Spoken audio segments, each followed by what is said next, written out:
La recette dont je vais vous parler aujourd'hui, c'est une recette traditionnelle de Lyon, que tous les Lyonnais connaissent, mais qui n'est peut-être pas connue partout ailleurs. Alors c'est pour ça que je vais revenir sur son histoire avant de vous la présenter en détail. Donc Lyon, qu'on connaît en soi, ici vous avez par exemple sur la photo la place Bellecour, avec Louis XIV, avec la cathédrale de Fourvière. Cette histoire, elle a un nom particulier parce qu'elle renvoie à une histoire particulière, et c'est sur cette histoire que je voudrais revenir parce qu'elle est un petit peu trépidante et qu'elle vaut le coup. Alors tout commence dans notre très chère ville de Lyon, très chère ville où il fait beau, et où le roi, à l'époque c'était le roi Louis XI, avait décidé de créer une entreprise, une manufacture de soie, parce qu'il constatait que les bourgeois étaient très consommateurs de soie, et il constatait aussi que, par définition, l'argent allait beaucoup, les devises quittaient beaucoup le pays, et donc il aurait bien aimé que les soieries soient produites achètent principalement depuis la France. Et donc c'est ainsi qu'il décida de créer une manufacture de soie à Lyon le 23 novembre 1466. À l'époque, c'était assez difficile parce qu'il y avait la concurrence en Italie, où la main-d'œuvre pouvait être moins chère et où les Français, les bourgeois français, n'avaient pas forcément envie de se mettre en porte-à-faux avec des personnes qui pouvaient être par ailleurs d'autres clients, et le contexte économique n'était pas très favorable. C'est pour ça que ça a mis assez longtemps à se développer et que la soie commence plus précisément à être produite en France à partir de Henri II. C'est là où ça commence à connaître une apogée. Mais malgré tout, c'est pas encore à ce moment-là, c'est pas encore facile pour la soie de se développer dans le pays parce qu'il y a des soubresauts, notamment les guerres de religion. Les guerres de religion entre les protestants et les catholiques, dont on a tous entendu parler et qui ont touché Lyon également. En effet, la ville de Lyon est occupée par les protestants entre 1562 et 1563. Ils prennent le pouvoir à la fin du règne de Henri II. Ils font notamment appel au baron des Aldrais, qui s'empare militairement de la ville, qui s'empare de Lyon, qui s'empare de la région, c'est-à-dire aussi de la petite ville de Belleville, de Mâcon, de Chalon-sur-Saône, le long de la Saône. Et donc les protestants prennent le pouvoir, ils pillent les églises, ils les ferment aux catholiques. Ensuite, on connaît à cette époque-là aussi un épisode de peste, la peste qui fait à peu près une personne sur trois qui décède de la maladie. Donc voilà, donc dans ce contexte un petit peu difficile, l'économie se développe pas facilement.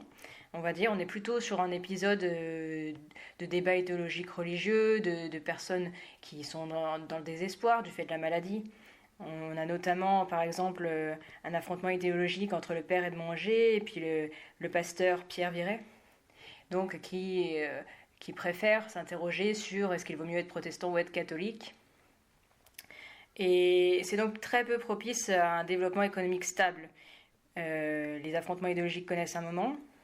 Ils prennent fin à l'époque avec Charles IX, qui interdit le culte protestant dans la ville et qui massacre des protestants la nuit du 30 au 31 août 1572. Après la fin des guerres de religion, en revanche, la stabilité économique revient et le contexte devient un peu plus favorable à la production de la soie à Lyon. Notamment, Colbert développe une politique mercantiliste et il soutient la production industrielle de la soie. Il y a une amélioration des techniques, des commandes royales qui permettent de soutenir l'économie, et malgré des hauts et des bas et une stabilité plus ou moins grande, le commerce de la soie se développe à Lyon.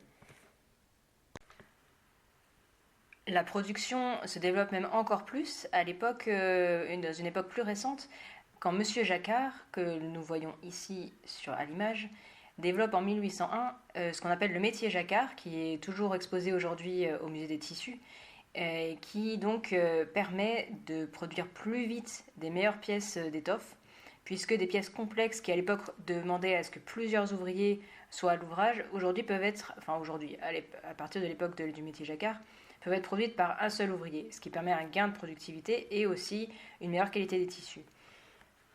Et donc c'est comme ça que la production s'améliore encore une fois et qu'il y a une nouvelle apogée de la production de soie dans la région.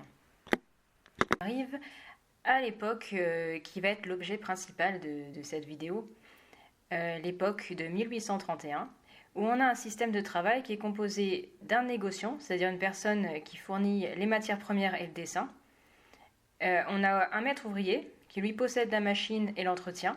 Il y en a environ, à l'époque en 1831, environ 8000 à Lyon. Et ensuite, il y a des petits ouvriers qui, eux, travaillent pour le maître ouvrier et qui vivent chez lui et qui n'ont rien en termes de possession. Et eux, ils sont environ 20 000. Et en 1831, il faut se rendre compte que les conditions de travail étaient très difficiles. Les journées duraient environ 15 heures. Il y avait des enfants qui travaillaient, il y avait beaucoup de femmes aussi dans cette industrie-là. Et les conditions économiques devenaient de plus en plus difficiles. On demandait plus de travail aux ouvriers et leur salaire n'augmentait pas. Et c'est pour ça qu'à cette époque, les chefs d'atelier ont songé depuis quelques années à commencer à se grouper. Donc à faire ce qui n'existait pas encore, mais ce qui pourrait devenir un syndicat plus tard. Les travailleurs réclamaient une meilleure paye parce qu'ils avaient tendance à mourir de faim malgré leur travail. Ils constataient qu'ils vivaient pour travailler et pour à peine subvenir à leurs besoins. Ils se réunissent donc notamment dans une première réunion célèbre du 8 octobre 1831 où ils décident d'exiger une augmentation de leur salaire de la part des fabricants. Donc ils se regroupent pour s'associer dans leurs demandes et pour ne pas se faire concurrence les uns avec les autres. Et ils organisent la ville en 40 sections qui décident d'envoyer 2 délégués chacune pour les représenter. Le 21 octobre 1831 a lieu une première réunion mixte avec les fabricants. Mais malgré les réclamations des maîtres ouvriers et des ouvriers, cette réunion n'aboutit pas, elle ne provoque aucun changement. Donc ce que font les chefs d'atelier, ils décident, selon ce qui deviendra bientôt une tradition française, ils décident d'arrêter de travailler, tout simplement pour protester. Ils se réunissent notamment le 21 novembre 1831 à la Croix-Rousse, et là, ils commencent à faire face à la garde nationale qui a été envoyée pour contrer la rébellion, et qui ouvre le feu sur eux et en tue certains. Alors c'est ainsi qu'eux-mêmes vont décider de leur côté de s'armer. Le 22 novembre 1831, ils créent des barricades. Des fusillades se rapprochent du centre-ville. Le 23 novembre, les ouvriers prennent possession de l'hôtel de ville. Le 26 novembre, le maire provisoire et le préfet annoncent une nouvelle commission mixte. Le 28 novembre, de nouvelles promesses sont faites. Donc les ouvriers de la soie décident de reprendre le travail.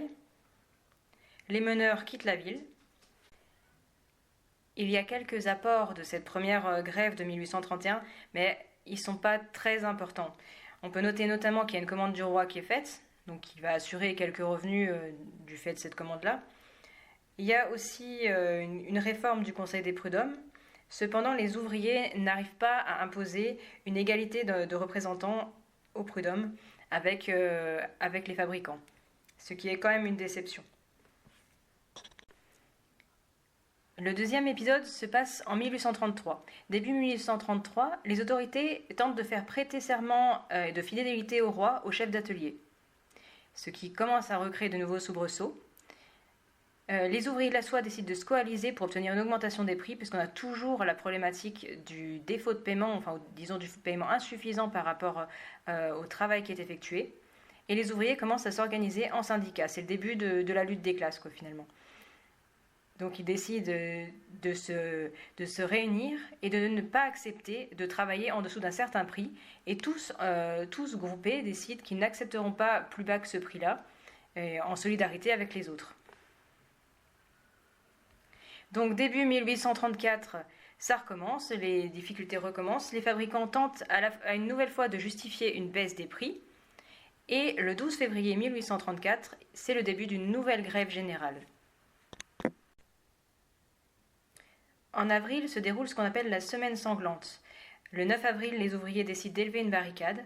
Ils se réunissent dans le théâtre en construction qui est place des Jacobins, mais aussi dans différents autres endroits, à la place Cordelier, à l'hôtel de ville, à Guillotière, donc différentes zones que je montre ici sur la carte.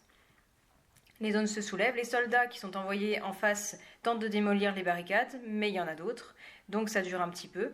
Les insurgés, à un moment, manquent d'armes, alors ils vont en expédition dans les communes voisines pour en récupérer, et les fusillades redoublent. Le 11 avril, les militaires ne savent pas combien il y a d'insurgés, donc ils discutent à un moment donné pour évacuer Lyon. Mais finalement, ils ne veulent pas le faire parce qu'ils se disent, si on évacue Lyon, on va redonner confiance à l'insurrection, et donc on va leur donner raison. Donc finalement, les soldats élèvent aussi des barricades, ils bombardent des maisons, notamment sur le lycée Ampère, où à l'époque se trouvait un certain Baudelaire, qui était élève là-bas. Ils l'incendient, ils fusillent les blessés qu'ils trouvent. Le 12 avril, ils font assaut sur la Guillotière, les insurgés se dispersent, Vèze est bombardée. Le 14 avril, la Croix-Rousse finit par se faire disperser aussi. Cette grève générale se finit donc plutôt au détriment des révoltés, au détriment des ouvriers. Mais cela dit, elle a fait partie du début de la lutte des classes dans le pays. Elle a donné idée à des rébellions dans d'autres villes, notamment à Saint-Étienne, à Grenoble, Vienne, Marseille, Épinal, Clermont, Châlons, Besançon. Mais elles finissent quand même par être écrasées. Pour mettre fin au soulèvement, notamment, le gouvernement ensuite organise ce qu'on appelle les procès monstres, c'est-à-dire des procès avec des lourdes peines, en particulier pour les républicains et pour tous les meneurs, qui, contrairement à l'épisode de 1831, sont cette fois-ci lourdement sanctionnés. Malgré tout, ces épisodes, ils sont restés dans la mémoire lyonnaise, ils font partie du folklore traditionnel, et notamment, on peut en avoir un aperçu dans le spectacle de Guignol, le spectacle traditionnel de marionnettes qui a été créé par Laurent Bourguet au XIXe siècle à Lyon, et dont les personnages, Guignol et son ami Gnafron, qui est toujours alcoolique parce qu'il a plus de travail notamment, représentent ces canuts, donc comme on les appelait, les canuts, donc les travailleurs de la soie, et qui sont martyrisés par la police notamment, qui est représentée assez souvent dans ces spectacles de marionnettes. Et ça fait partie du folklore aujourd'hui de Lyon, de se rappeler ces épisodes qui ont été douloureux pour les ouvriers et marquants en tout cas pour toute la tradition. Et donc pourquoi je vous parle de ces ouvriers de la soie? Eh bien parce que ces ouvriers de la soie, comme je l'ai mentionné avec Guignol et le spectacle de marionnettes, on les appelait les canuts. Et la recette que je vais évoquer aujourd'hui, c'est la recette de la cervelle de canut. Et pourquoi elle s'appelle la cervelle de canut? Eh bien parce qu'avec son aspect un peu de pâte blanche, elle peut donner l'air d'être de la cervelle fraîche, si on peut dire. Alors on a souvent dit qu'on lui avait donné ce nom-là parce que suite à la répression de ces rébellions, de ces grèves, il y aurait eu de la cervelle de partout. Ça fait penser à la cervelle qui aurait pu gicler du corps des canuts au moment où ils se faisaient réprimer. Alors de manière plus prosaïque, en réalité, il est plus probable que ce soit simplement le nom qu'on ait donné à un plat qu'ils mangeaient assez souvent, puisqu'il semble que ce plat-là était le plat que les canuts mangeaient matin, midi et soir. C'était un plat bon marché, sans viande, comme vous allez le voir, et qu'ils mangeaient parfois accompagné de pommes de terre, parfois accompagné de poisson, voilà, parce que c'était facile à faire et que c'était ce qu'ils avaient sous la main. Donc je vais vous montrer ce que mangeaient les canuts. Donc pour cette recette, vous aurez besoin de fromage blanc type faisselle. Alors c'est pas ce que j'ai pris aujourd'hui, mais normalement c'est ce qu'il faut. Vous aurez besoin de crème fraîche épaisse. Vous aurez besoin d'échalotes, d'ail, de persil, d'herbes, notamment ciboulette par exemple, d'huile d'olive. Vous aurez besoin de vinaigre de vin par exemple ou un autre, et de sel et poivre. Donc ce que vous faites, d'abord vous mettez le fromage blanc. Donc vous en mettez un petit peu, par exemple, selon les quantités, selon ce que vous souhaitez préparer. Ça peut être 250 grammes, tout dépend combien de personnes. Ensuite, vous ajoutez, pour 250 grammes, vous allez ajouter 2 cuillères à soupe de crème fraîche. Voilà, la petite crème fraîche à l'intérieur. Alors moi j'en mets un peu plus parce que je faisais des plus grosses quantités. Ensuite, il faut donc éplucher et hacher les échalotes notamment, et puis l'ail. Donc voilà l'échalote hachée. On fait pareil avec l'ail, donc je vous passe le détail. On essaye de ne pas trop pleurer avec tout ça. Voilà, voilà. Les deux sont hachés, c'est formidable. En petits bouts comme ça. Ensuite, on va couper en les fines herbes.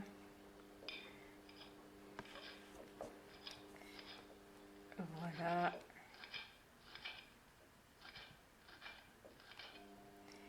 De sorte à ce qu'elle ressemble à ça au final.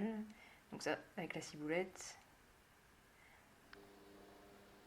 Je prends un petit peu de persil aussi, mais vous pouvez le faire aussi avec d'autres herbes. Tout en petits morceaux. Voilà à peu près à quoi ça ressemble chez moi.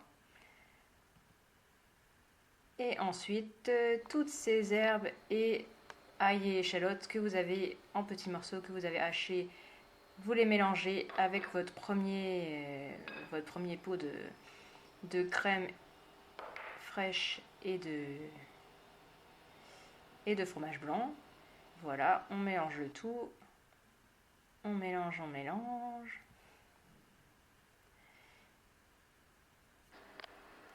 On rajoute de l'huile, évidemment.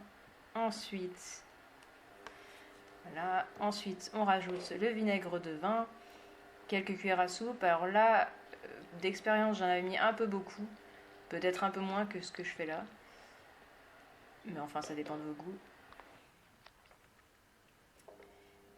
Voilà, un petit peu de poivre, un petit peu de sel. Et on mélange, et voilà, ça ressemble à peu près à ça quand c'est moi qui le fais, et à peu près à ça quand c'est un professionnel qui le fait. Bon appétit!